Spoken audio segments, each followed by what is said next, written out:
What is going on, everybody? Welcome to the Lineman Life podcast. I am your observant lineman, Uche Nwaneri, and today, it's been quite a week in the world of sports, football in particular.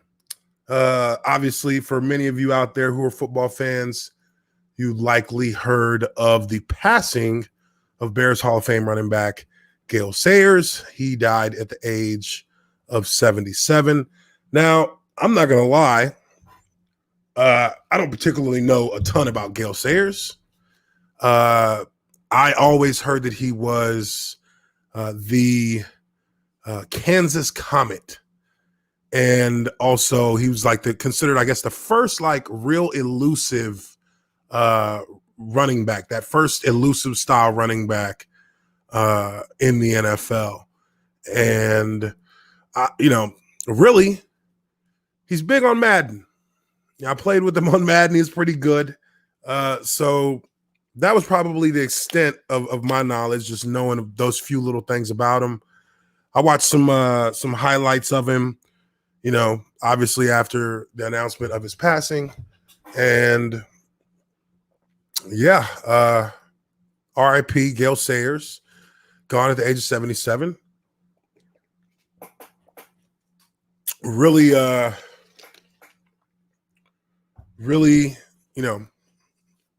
want to send my thoughts and condolences out to his family. NFL legend, obviously. He had a short career, I believe. Short career, but unbelievably historic one. So just want to give that quick shout out as we start this thing up here. Week 2 in the NFL. Woo! Week 2 was a dandy, huh? First, I guess everybody knows about the Falcons' epic collapse. That is just another dagger to the heart of this city of Atlanta. But yeah, these guys did not understand the rules of the game in which they played. And it led to their losing of the game. That's what that boiled down to when you're looking at what was it that gave the Cowboys a chance to win. But again, how many times? This is the second time a franchise-destroying collapse. That's something. These are things that happen once every generation, right? But not with the Falcons. That thing happened twice in 5 years. Wow. Right?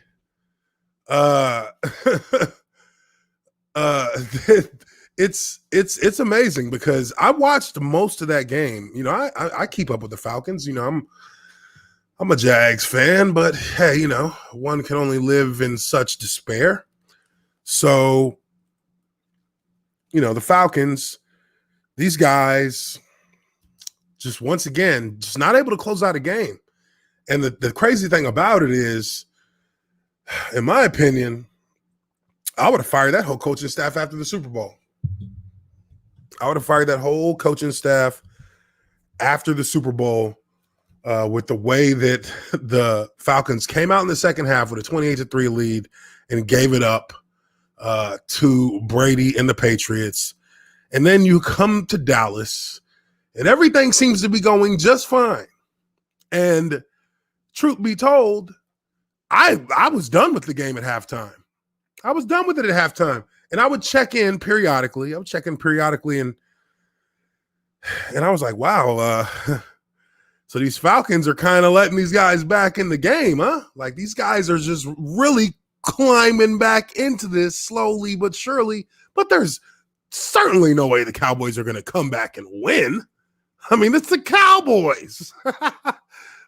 We all know how the Cowboys play. They're the most overhyped team in the history of sports. The most overhyped team in the history of sports. These guys are going to the Super Bowl every year. Every single year. They're going to the Super Bowl. Yeah, no.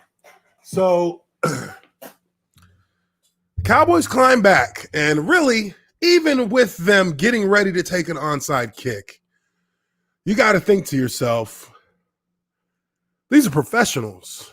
There's surely no way that the Falcons are going to allow these guys to recover this kick without the most fiercest of fights.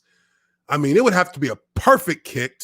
It would have to be, a ferocious get off from the line by the Cowboys to catch the kick once it hit 10 yards. And they would have to have somebody with sure hands and an iron will to jump on that ball, knowing that he is going to get speared by every single person on the opposing team before he, in order to secure this ball for himself, to truly secure it, he's going to need to be willing to have some broken ribs, basically. That's what it boils down to. And not only did they not really give an onside kick that was worth a damn, because it was a neat little trick. They spun it. They spun the kick. The kicker spun the kick, and it's just spinning on the ground slowly but surely, making its way to 10 yards. And the Falcons get there first, and they sit there and watch it as it just spins to 10-yard mark. They sit there and watch it. These guys didn't know the rule in the NFL is that they can go get the ball before 10 yards. The Cowboys cannot touch it.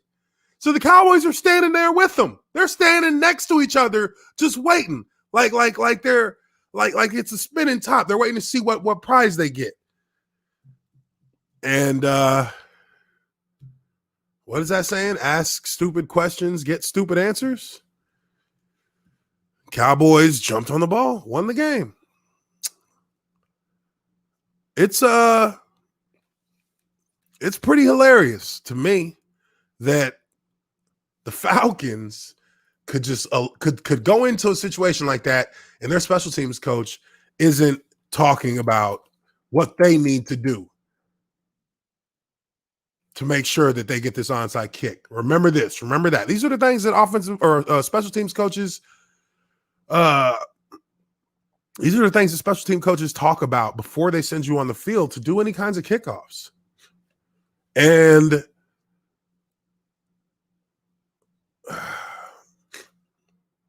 it's really mind-baffling to me. I mean, I'm over here looking up a couple of different, articles here.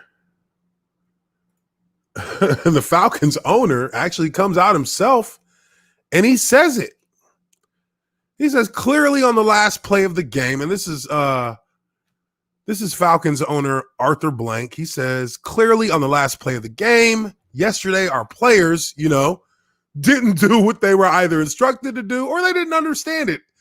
Or it's clear, though they didn't, in my view, they didn't clearly understand what the rules were and exactly what they had to do. I think that's demonstrated when you watch the video of it. So, I mean, even in his quote, Arthur Blank's a little perplexed. He's a little bit perplexed.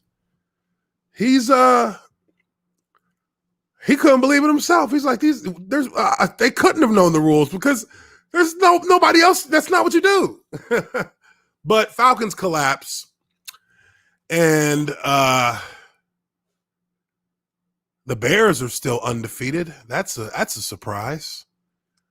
It's not one that many people would have expected, with Mitchell Trubisky at quarterback.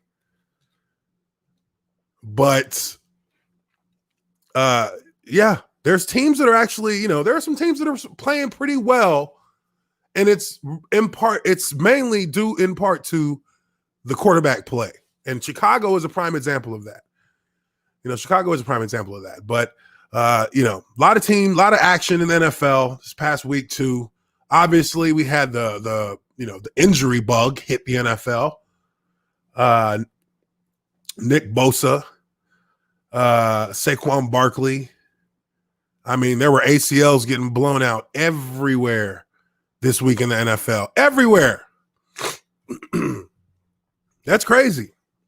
But it's not to be unexpected, because when you don't have the ability to, tune your body in real live game scenarios, which is what the preseason is for. As much as I hated the preseason, as much as I despised having to go out there in the middle of training camp and playing a game that don't mean nothing,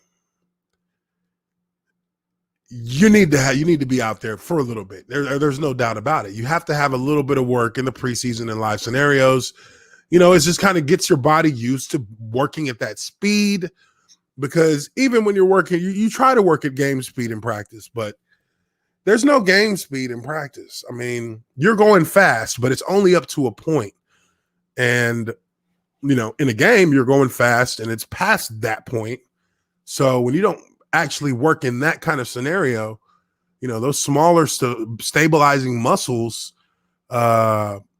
really does, leave you susceptible to injury. And Saquon Barkley is probably the person that I would have least expected to have an injury take him out like that. I mean, I know he dealt with the injury last year, but the dude is a physical prototype of a running back. I mean, that's what you want in a running back.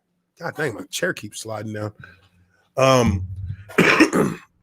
That's what you want in a running back. You want a guy who's as agile as he is. He's got massive legs. He's got nice, he's just, he is a physical specimen. I mean, there's no doubt about it. And he blew out his ACL. Nick Bosa, same thing. Another guy who's a physical specimen of a player, blew out his ACL. So, a lot of injuries for guys early in the season, and it's gonna be a long road back, but I have no doubt that those guys will make it back into being ready to play. I have no doubt about that. Let's talk about Tyrod Taylor for a second. Tyrod Taylor. I mean, I'm almost wondering whether he should be thinking about suing for malpractice right now.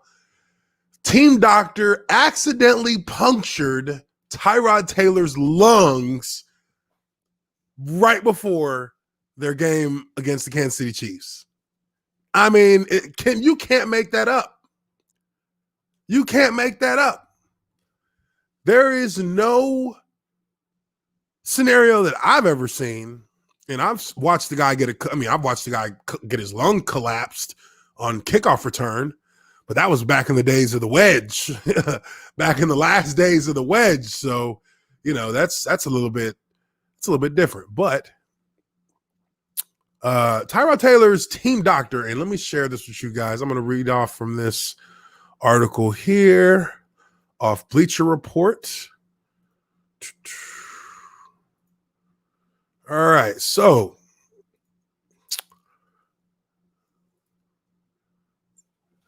LA Chargers quarterback Tyrod Taylor missed his team's week 2 loss with what the Chargers said were complications from an injection, but ESPN's Adam Schefter revealed more information about the 31-year-old's injury. Schefter reported that a Chargers team doctor accidentally punctured Taylor's lung when he injected the quarterback with painkillers for his cracked ribs. That's a rough one, man. Woo. I don't know how far you need to go in with the needle when you're trying to give some painkillers for, cracked ribs, but I would imagine that you shouldn't go too far because there are lungs that are being protected by those ribs. But I mean, hey, I'm not a doctor. I'm not a specialist. I don't know exactly, how this all, really, how you can make that mistake. I don't know, but let's see here. It says Taylor has been advised to avoid playing indefinitely after wow. Ha. What? indefinitely. That's crazy. They want this guy to just you might miss a season, so just chill out. You might not play again. We'll see. But it says the NFLPA's George Atala said its medical and legal teams have been in touch with Taylor and are investigating the circumstances around the injury. Taylor intended to play Sunday before the injection went wrong, and he was briefly hospitalized. NFL Network's Ian Rappaport said Wednesday that it's unlikely he will be fully healthy for Chargers Week 3 matchup. How do you do that? Oh my goodness. With Taylor sidelined at the last minute, rookie Justin Herbert excelled in his NFL debut. See, ain't that the way it goes, though? Ain't that the way it goes? This guy has found his home as a starter. If I'm not mistaken, the Chargers won their first game, if I'm not mistaken. So, you know what? Let me check on that real quick. Let me not be too quick to. Let me not go ahead and Oh wow, I can't get week 1 in here. Jeez. All right. Who knows? Anybody in the chat? Let me know. Did they? I'm pretty sure they won week 1. They won week 1. But how do you collapse this guy's lungs when he's on his comeback tour? He's on his comeback tour, and you collapse his lungs. Now the rookie gets a shot and he goes and balls out. So now it's a quarterback controversy, you bastards. That's what happens. That's just the luck. Man, that sucks for Tyrod Taylor. But it says the 22-year-old Herbert was 22 for 33 for 311 yards and 1 touchdown while rushing for 18 yards and another score on 4 attempts. He also threw 1 pick. Okay, yeah. I knew there had to be something in there because they still lost. Though Herbert may get the start again Sunday, Chargers coach Anthony Lynn put to rest any hopes of the Oregon product, who was drafted 6th overall this year, taking over for good. Now, I would hope that would be the case. I know we can win with either quarterback, Lynn said Monday. But the veteran quarterback right now gives us the best chance to win. It's not like we won the damn game yesterday. We lost last time I checked. Whew. Okay. Well, they got Carolina next week, so they'll have a shot at it. You know? They will have their chance. But, man, that's pretty crazy to me. Oh, goodness. That's pretty crazy to me that, a team doctor, I mean, I'm certain that there has to be some kind of investigation. Obviously, the NFLPA's gotten in touch with his people, with Tyrod, and I would be, hey, you don't want to look back a year from now and think this was the point. This was when I had the best opportunity to resuscitate my career in the NFL. I was on the path. We got a win in week 1. And then in week 2, this doctor sabotages me. That's a civil suit all day. Civil suit. Yeah, he sabotaged my career. I was going to make $100 million next year. I want $100 million. That's what I would do. Shoot, if I was him. Or at least I'd be thinking about something along those terms. Like, hey, if I end up losing my, not being able to play this season, and then by, because of that, it affects, maybe next year he's not the starter anymore. You know how it is in the NFL. They give one guy that go, and it's next man up. So Chargers are looking at a little bit of a situation there, but let's hope that Tyrod Taylor is able to get back out there and be able to play some ball, because that's just not fair. That's just not fair. That's messed up. That is messed up, y'all. But make sure you smash that like button. Subscribe to the Observant Lineman, Uche Nwaneri, if you haven't already done so. Make sure you catch me on Sports Wars. I will be dropping, look out, it's Big Uche. He's going to be coming here soon on Friday. Make sure you watch out for that video on Sports Wars. But moving on. Ooh, wee. Lot of momentum right now for those Seattle Seahawks, and especially with Russell Wilson at the helm. I mean, I think it's undoubted. You can't argue right now that guy is the best. He's not the best quarterback in the NFL. He's the best quarterback right now. I think we can all agree on that.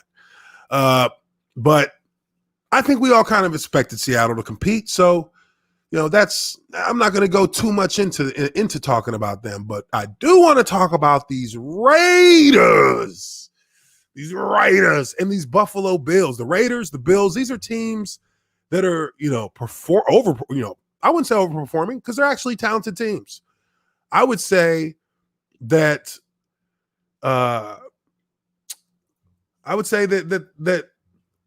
with Oakland right now, you're in a situation where they have a new culture there. You can tell they have a new culture. And it's all molded around Gruden and everything he's doing there. Y'all saw the video of him doing the whatever the hell that chant, that little like warrior chant in the post game in the locker room. That's their culture now. I really believe that you're going to see a lot more winning coming out of the Raiders now with him, with John Gruden as their head coach. I think you're going to see a lot more winning out of this franchise. I think that Carr is being underrated drastically. He has made plays for this team, and again, okay, this is week 2. It's a little bit, let's not overreact too much yet. If I do recall, back when they were in San Diego Chargers started like 3. This is when I was playing. Chargers started like 3 seasons in a row, 0-3. And they finished the season 13-3.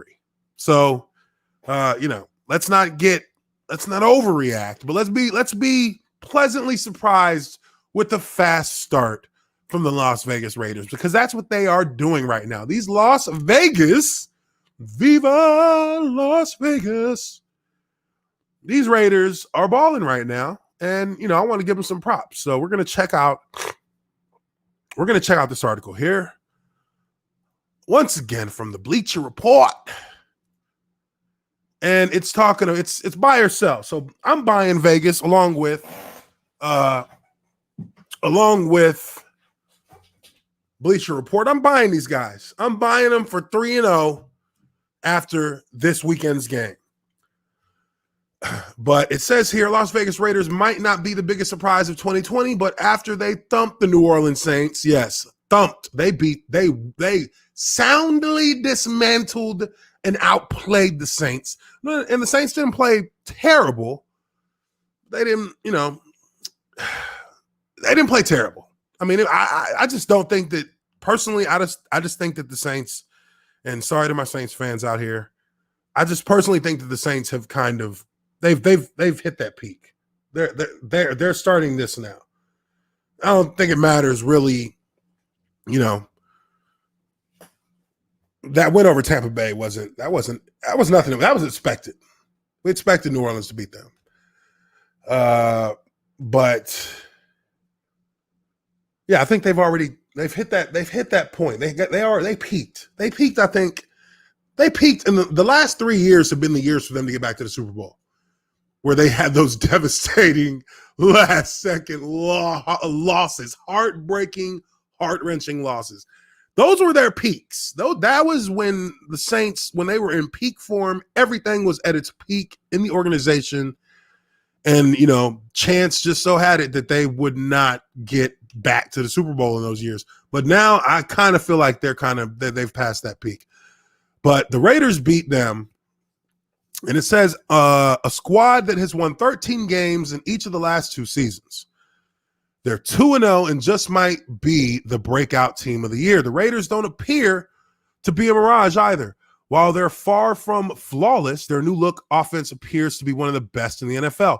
Josh Jacobs is an elite running back. Henry Ruggs III is stretching the field.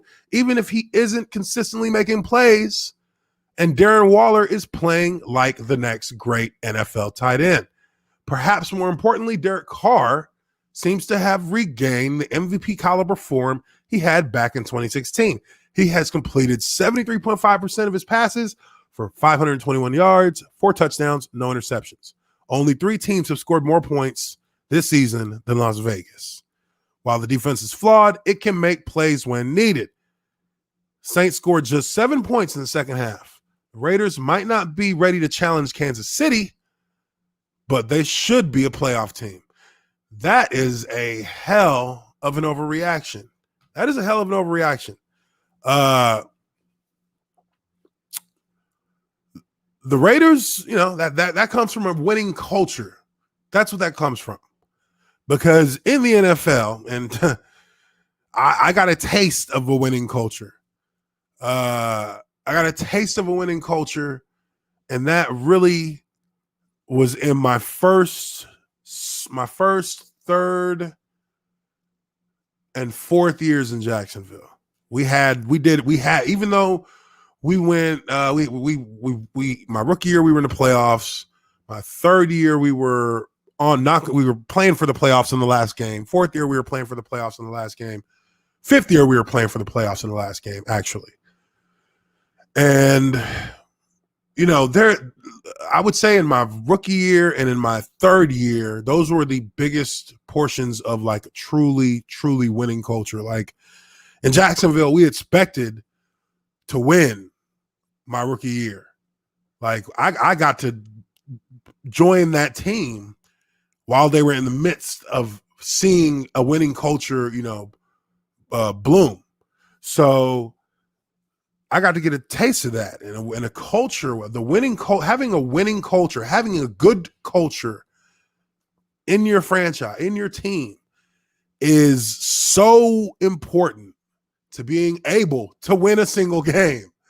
And there's a difference when you go out into a game and it's not about, do you think we will win? It is, we're going to win.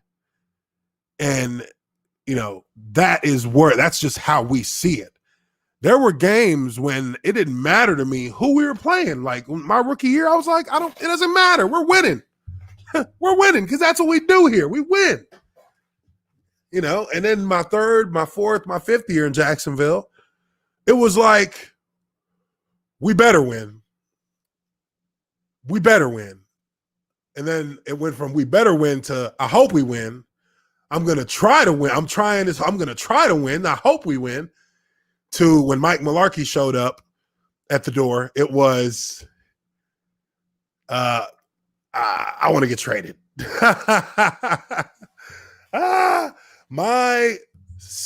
was that? That was my 6th year. My 6th year in Jacksonville. And I probably have told y'all this story a million times. Mike Mularkey was our head coach. And that was such a miserable, miserable year. The culture didn't exist. We didn't have any winning culture in any way, shape, or form with Mike Mularkey as our head coach. I would blame him for everything bad that happened during that season because that guy did not bring any kind of resemblance of a culture at all to Jacksonville. So we were an aimless team, and by week 5, majority of the team had checked out. It was I think that was the first time in my life I actually dealt with depression. I was like, I don't even want to play football anymore because I was injured and nobody knew I was injured. The Jaguars wouldn't put me on the injury reports, but I had torn the cartilage in my knee on the first day of training camp. No, not the first day. The first day of our first game week. Tore the cartilage off, tore a piece of cartilage off the bone on the back of my knee. And I mean, nothing moving forward ever hurt. It only hurt when I'd pass set. And it hurt like somebody was chiseling through the back of my knee with a hammer. And it was almost like I could not pass set. It was almost I couldn't pass set. So I took Toradol every day, almost daily. I took Toradol. I would take a shot of it. At least I would take a shot of it on Wednesday for practice for my knee. And I would take a shot of it on Thursday. And I would take a shot of it on Sunday. And oh my goodness, I swear to you, I was depressed. I was like, man, get me out of here. I don't want to be here. No, I don't want to be in Jacksonville no more. I hate being here because they got this guy on a 4-year contract. I don't want to be here. And they ended up firing him after that season. But that is what bad team culture can give you. Like, you can have an environment where literally guys have mentally checked out and they are not even like, you don't hear a lot of guys talking in the locker room so much. Sometimes, practices are like semi-quiet. Like, guys are just trying to get through it. And, that has a lot to do with being able to know you can win. But the Raiders got that right now. They got it. Chicago Bears. Ooh, Bleacher Report is selling Chicago Bears. I know I talked a little bit about Mitch Trubisky. But let's see what they say. It says Las Vegas Raiders might be the next hot team in the NFL. What about the 2-0 Chicago Bears? They're tied for the NFC North lead and seem to be getting the best version of quarterback Mitchell Trubisky to date. However, crowning Chicago as an NFC contender after it bested the Detroit Lions and New York Giants would be foolhardy. That's a fair statement. That's a fair point. They beat 2 bums, one of which didn't even have their best player. That's something to think about. Those teams are winless and we're playing without arguably their best offensive weapons. Kenny Golladay missed week 1, while Saquon Barkley suffered a torn ACL in week 2. The Bears' defense is stout, as it always has been. Nobody's ever complained about their defense. But it isn't going to shut down every offense it faces. While Trubisky has indeed played well through 2 weeks, it could be misleading. Trubisky is still completing less than 60% of his passes and has played 2 of the most underwhelming defenses in the NFL. Hold on, that's a little bit contradictory. You say they're stout on one end. You say their defense is stout, which the Bears they've always had a good defense. Never been a terrible defense. They've always been solid or great. And but in this latter half of this the sell spin here, he says that I'm sorry. I read that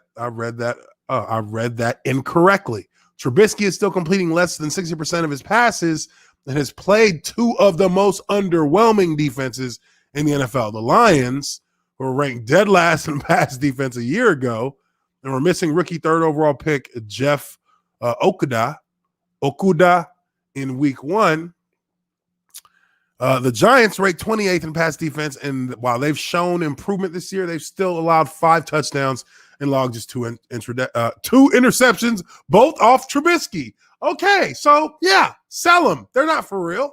They're not for real. They look competitive, but it's because they're playing against bums. You're playing against bums. You're playing against total bums.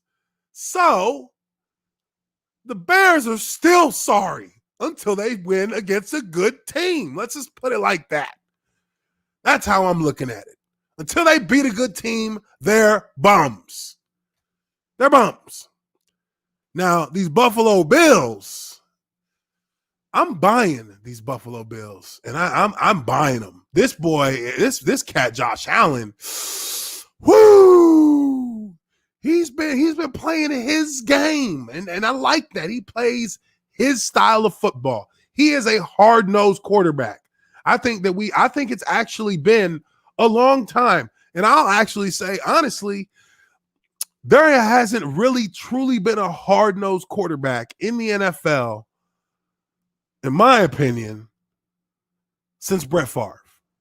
That's a hard-nosed quarterback, like he'll take whatever the hell you can dish out, and when you give him a chance, he is going to dish it right back out to you, full bore. It's a big boy. Josh Allen's a big boy.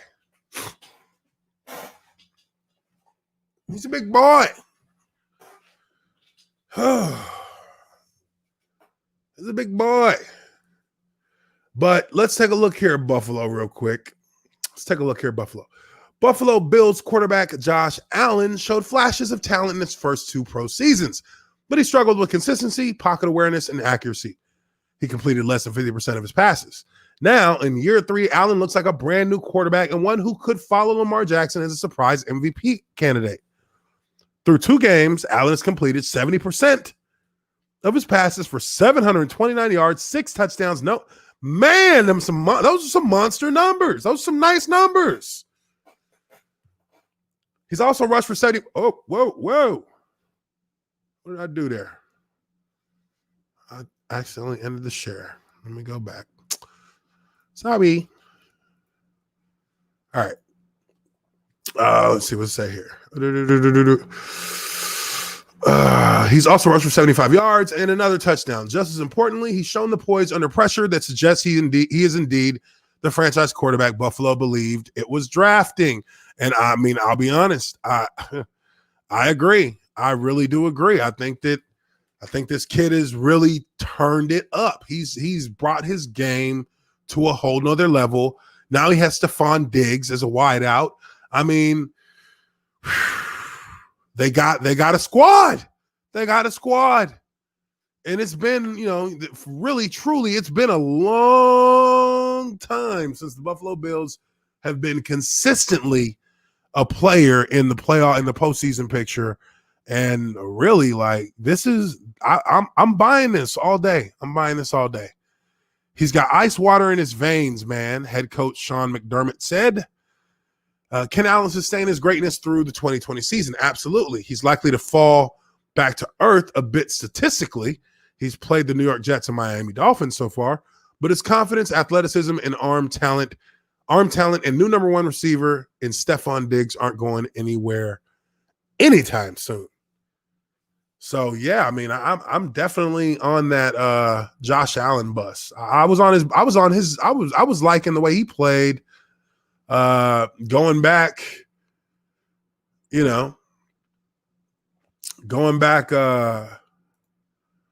to last season, when they were trying to get over that hump with the New England Patriots. I mean, the kid's got talent, and Buffalo has got talent now, and that's huge for them. That's huge for that franchise. I'm glad to see it start happening.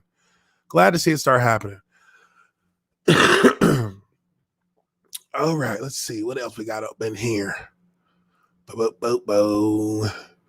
Woo, Thursday night football. That's tomorrow. It's my Jaguars. My Jaguars. They're on Thursday nights. I always hated Thursday night games. For one simple reason. We just played on Sunday. Oh, what's up? So Thursday night games are always kind of weird, man. It's just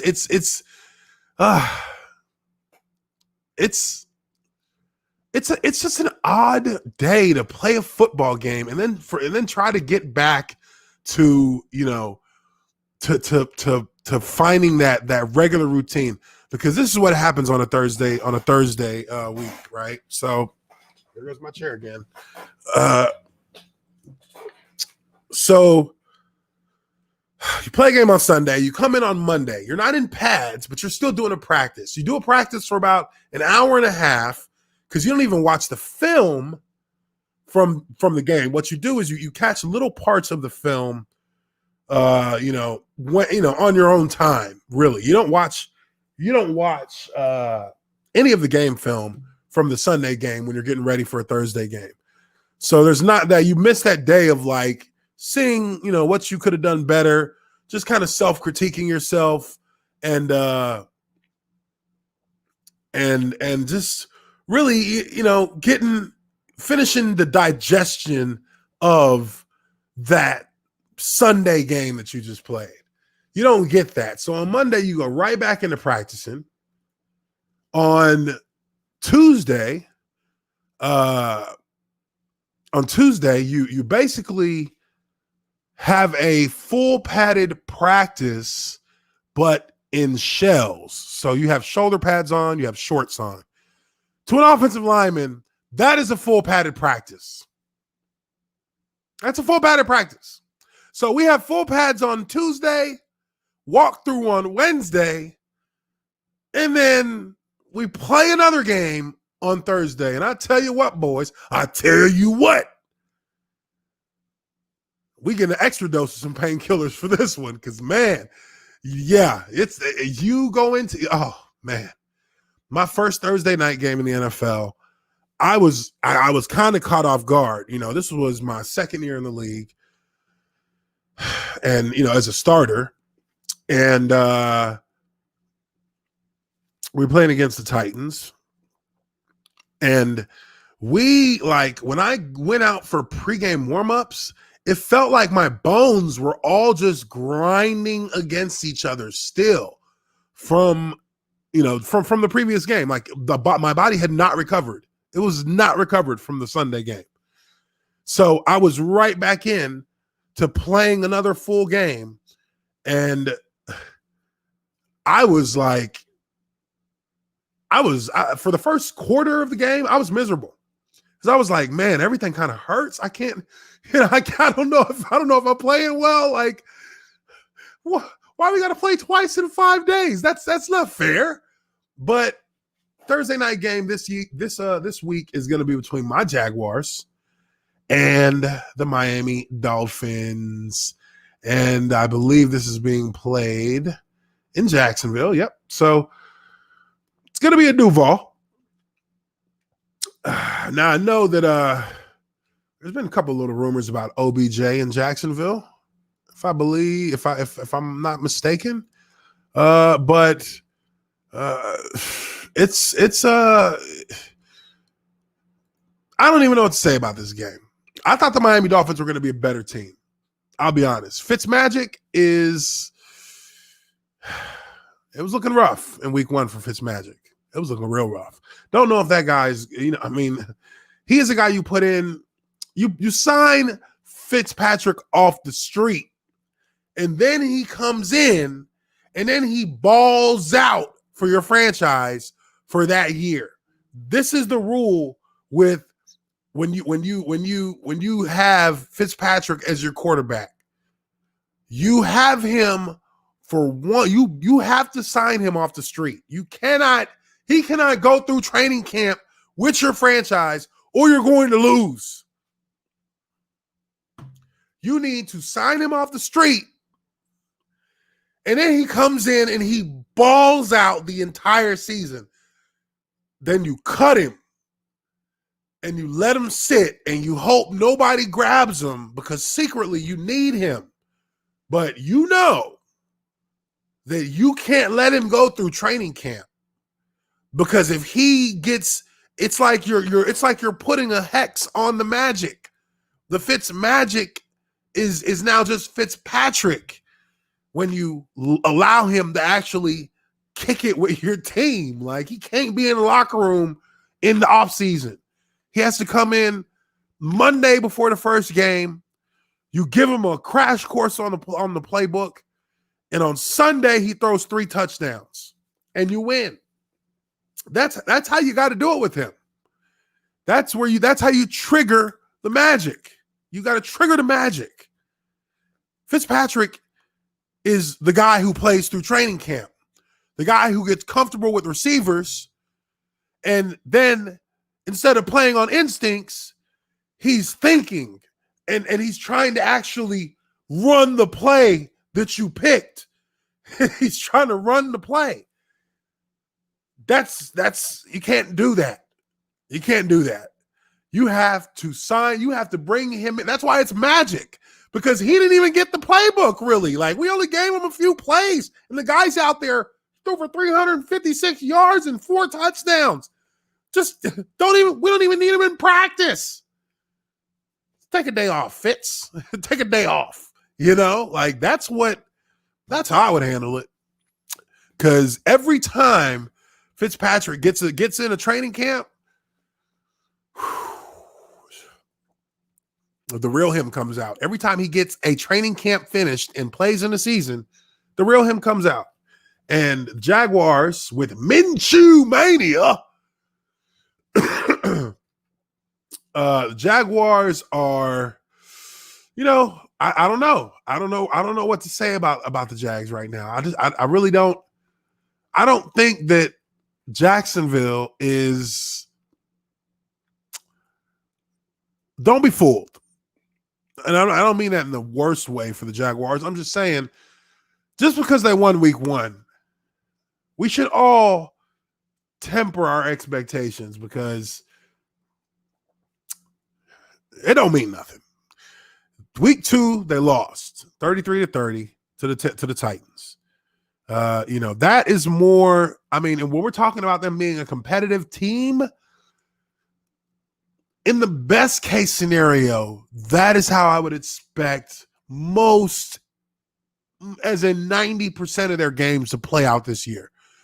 It goes down to the wire, or it goes down to the last few possessions in the fourth quarter, and that's where they lose the game repeatedly. And that is kind of what's to be expected of a team that doesn't have anybody on it that you can think of. This is a team, you can argue this is a starless team. Gardner Minshew he's growing into a star. His mythos is actually bigger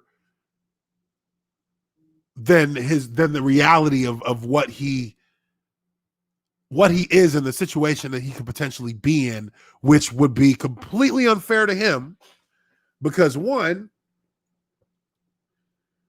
this guy did not, he doesn't deserve to have to, basically have a season get tanked so that the Jags can get a first round pick or first overall pick with Trevor Lawrence. Because look, if I was the GM of the Jaguars, that would be the plan. With everything being, if I was the GM of Jacksonville today, with everything else already been done, you done fire sold the whole damn team, then we're tanking.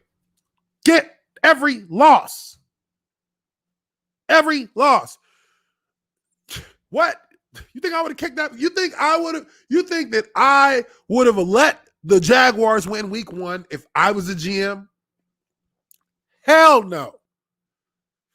Hell no. I would have punted on second down.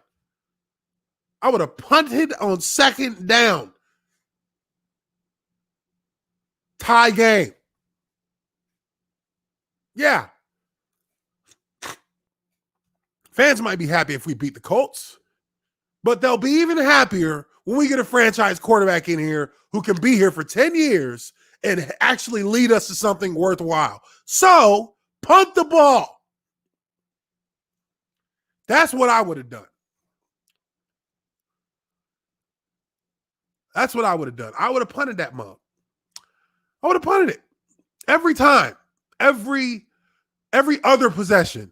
We're going to get half the possessions on offense as this team, because on the every other possession, we're punting on second down. If you don't get 8 yards on first down, we're punting on second down. Because this is a tank, ladies and gentlemen. This is a tank, and I'm about to show y'all, if we're going to tank, you're going to make sure you get the first pick. And you can't not get the first pick if you're not punting every other series. That's what I would have done. So it's so hard for me to talk, to really talk about Jacksonville and describe anything in regard to positivity, because what is the positivity going other than guys getting experience and guys, being able to, certain core players on the team being able to actually like become, kind of mature into better players, more reliable players, breakout players on the team. What is the point of all this if we're not going for, the first overall pick? So what do you want to be positive about when you know what the mission is this season? Get number one. Get number one. And that's where Dave Caldwell seems like he just doesn't know what he wants to do. You sold the entire team, but you're not tanking? You want to win games? Do you want the first pick? Oh, you don't. Oh, you just want to you want to compete, be competitive. Do you want the first pick? These are the things that people who understand the future of where this franchise is trying to go want to know. If you want the first pick, then the goal should be to tank. If you want to be competitive, then you're gonna then you run the risk of not being able to get the pick you want. Because when you try to be competitive like that, which obviously it's a professional game, so part of me is kind of being facetious, but at the same time, you would be surprised behind closed doors what these people say about these kind of situations. They will say, yes, we are tanking. We are tanking. Shut it, like sell the team off and don't try too hard to win games. We got to get that first pick. And that is I've heard it with my own ears in regards to securing picks. So, it's a matter of fact. Behind closed doors, they're in situations like the Jaguars are in right now. That conversation has been had multiple times. If it wasn't the case, they wouldn't have been selling off all these players, opening up all this cap space, signing no big free agents, setting themselves up to get the first overall pick and have a signing frenzy in free agency, which is the same mistake the Jaguars constantly make. You can't build that. They don't see their own success in the past that they've played, in the past that they've had success in games. They don't see the parts that were crucial to that success. Drafting was one. And then, they have amassed a lot of draft picks. They have gotten a ton of draft picks, but you do that because your percentages are low to begin with draft picks. You get your draft picks out of, if it's what is it? The draft is still 7 rounds, right? Yeah. So you got 7 rounds of those. If you got just one pick each round of those 7 players you get, 2 of them are going to last longer than 4 years. 2 of them. So you want to get as many draft picks as you can so that number goes from 2 to 4 to 6. So if you can get, 12 picks, you might have 4 or 6 players who are going to be core players. And that's your new generation of your core. So you want to get a lot of those. They've done that. But they didn't sign anybody in free agency. So clearly they're making all that space on their cap for the purpose of having a free agency frenzy once they get and combine that with draft picks. But the problem is that you don't really need big free agency signings. The Jags have done this time and time again where they go and they sign 2 or 3 or 4 guys to well overpaid contracts, but you have to overpay people to come to Jacksonville. And none of them panned out. Aaron Campman, I remember him as being the first one. Jerry Porter, I remember him. Who else? Laurent Robinson from Dallas. My God, son. Who else? You had Laurent Robinson. You had Drayton Florence. I mean, I love Flo, but come on, he wasn't a number one cornerback. He was a slot. He was a slot zone cornerback. But I can keep going with Jaguars players that have been signed, that guys who have signed in free agency who just turned out to be bums. They just turned out to be bums. It's like, yeah, he's a bum. He is a bum. And that's what the team has done on numerous occasions, and that really has, it seems like that's what they're getting ready to do now. And I don't understand that. So I'm going to go ahead and, if I'm going to pick, just based on, let's see here. If I'm going to just pick one of these teams, I'm going to go with Jacksonville to win this game. Because like I said before, Fitzmagic went through training camp. So it might be a wrap until Tua comes in and gets his work, but it's not, the magic is gone. He's now just Fitzpatrick, and the Jaguars got Minshew. Minshew Mania still does some work. He's still doing work. I don't like the situation he's in.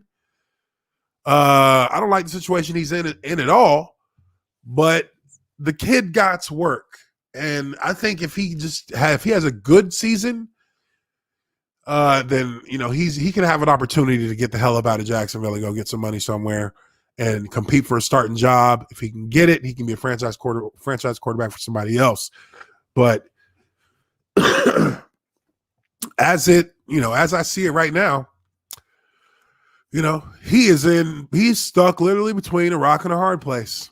So good luck to you, Gardner Minshew. That rhymes.